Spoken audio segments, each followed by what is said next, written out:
Morning students, आज तुम लोग को मैं तत्पुरुष समास पढ़ाने जा रही हूँ। इस समास में कहता है कि जिस समास के उत्तर पद की प्रधानता हो, दो पद होते हैं। किसी समास में पहले पद की प्रधानता होती है, किसी में दूसरे पद की प्रधानता होती है। अर्थात किसी में पहला पद सीधा से क्रिया से मिला होता है, किसी में बाद वाला पद मिला होता है। तो इस तत्पुरुष समास में कह रहा है कि जिस समास में उत्तर पद की प्रधानता हो वह तत्पुरुष समास कहलाता है। तत्पुरुष समास में द्वितीया से लेकर के सप्तमी विभक्ति तक किसी न किसी विभक्ति का यह बोध कराता है, और समास होने पर जिस विभक्ति का लोप होता है उसी विभक्ति के साथ ही तत्पुरुष समास होता है। विग्रह करने पर वही विभक्ति प्रथम पद में जुड़ जाती है, इसलिए द्वितीय से सप्तमी तक विभक्ति लोप होने से तत्पुरुष के हम लोग 6 भेद मानते हैं, जिसमें सबसे पहले है द्वितीया तत्पुरुष। कह रहा है इसमें कि जहाँ दोनों पदों के समास करने में द्वितीय विभक्ति के चिन्ह का लोप होता है वहाँ द्वितीय तत्पुरुष समास होता है, और विग्रह करने पर प्रथम पद में द्वितीय विभक्ति का चिन्ह जुड़ जाता है।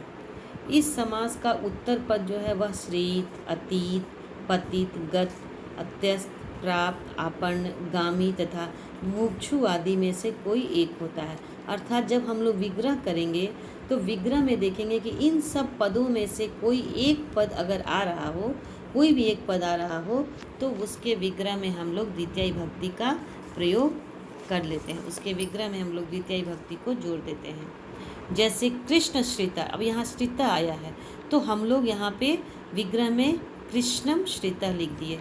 उसी तरह से दुखातीता, अब यहाँ अतीत आया तो ये देखिए दुखम अतीत।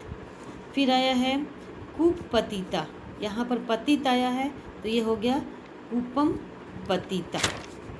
आगे देखते हैं। फिर यहाँ आया है ग्राम गता, यहाँ पे गता आया है तो ये हो गया ग्रामम गता।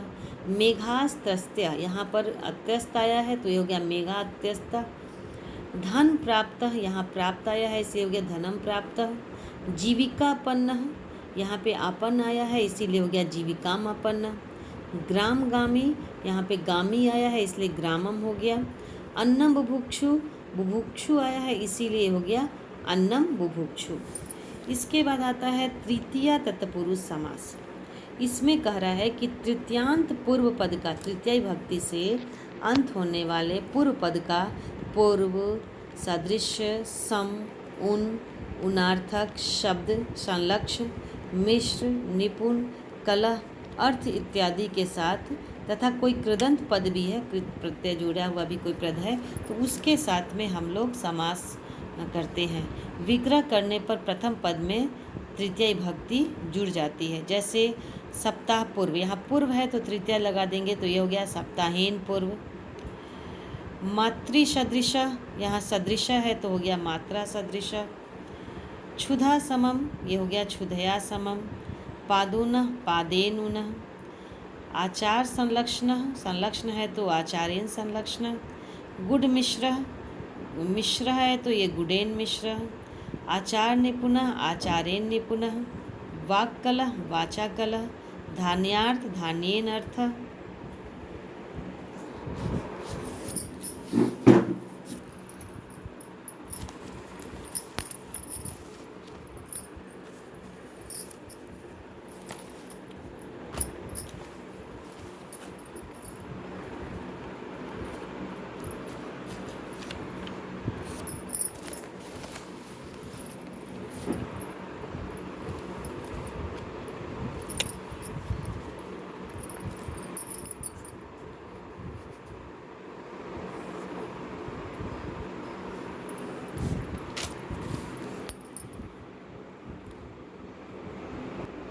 इसके बाद आता है चतुर्थी तत्पुरुष।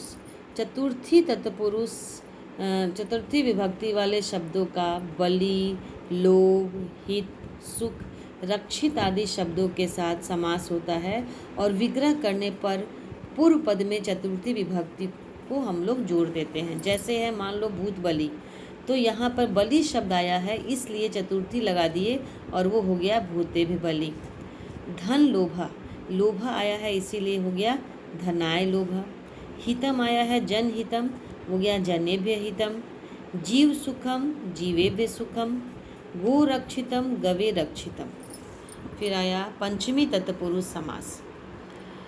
पंचमी विभक्ति से अंत होने वाले शब्दों का भयवाचक शब्दों के साथ तथा अपेत, अपूर्ण, मुक्त, च्युत, पतित, अपत्रस्त आदि के साथ समास होता है। अर्थात ये शब्द जब रहेंगे तो इधर हम लोग समस्त पद में हम लोग उसको तो समस्त पद में तो हम लोग बीच के शब्दों को हम विभक्तियों को हटा देते हैं तो ज़्यादा मुश्किल नहीं होती है, मगर जब हम लोग इसको विग्रह करते हैं तो परेशानी होती है। तो हम लोग को इन शब्दों को देखना है कि ये शब्द अगर आते हैं तो विग्रह में हमेशा ही हम लोग पंचमी विभक्ति का प्रयोग कर देंगे। जैसे व्याघ्र भीता है, अब भीता आया है अर्थात भयवाचक शब्द, ये हो गया व्याघ्रात भीता। सुखा पेता, सुखात अपेता। कल्पना अपोढ़ा, कल्पनाया अपोढ़ा। संकट मुक्ता, संकटात मुक्ता। पदच्युता, पदात च्युता। वृक्ष पतिता, वृक्षात पतिता। अब हम लोग एक जगह द्वितीय में भी पतिता पढ़े थे, पंचमी में भी पतिता पढ़ रहे हैं। तो एक द्वितीय का पतिता मतलब उसमें है, किसी जगह में गिरा है उसी में रहा हुआ है। जैसे कुपतिता, वो कुएं में गिर गया है तो कुएं में ही है।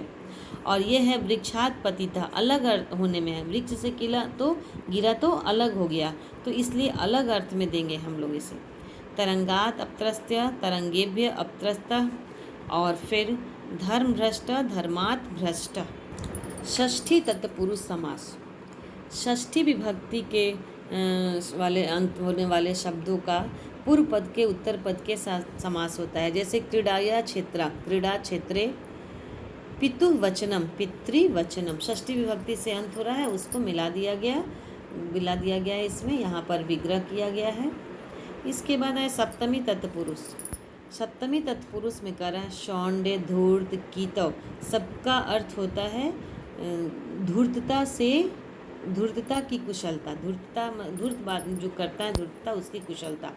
प्रवीण, संवित, अंतर, अधि, पटु, पंडित, कुशल, चपल, निपुण, सिद्ध, शुष्क, पक्वबंध। ये शब्द सप्तमी विभक्ति वाले शब्दों के पश्चात आए तो विग्रह में हम लोग सप्तमी तत्पुरुष को लगा देंगे। जैसे अक्ष शौंडेशु, अक्ष शौंडा, अक्षेशु शौंडा। जुए में कुशलता मतलब कि धूर्तता वाली कुशलता। कार्य प्रवीणा, कार्ये प्रवीणा। नीति निपुणा, नीतो निपुणा। चक्रबंधा, चक्रे बंधा। स्थाली पक्वा, स्थाल्याम पक्वा। आतप शुष्का, आतपे शुष्का। कार्यपटु, कार्ये पटु। पुष्प संविता, पुष्पे संविता। ये सभी इसके शब्दों को बनाए गए हैं।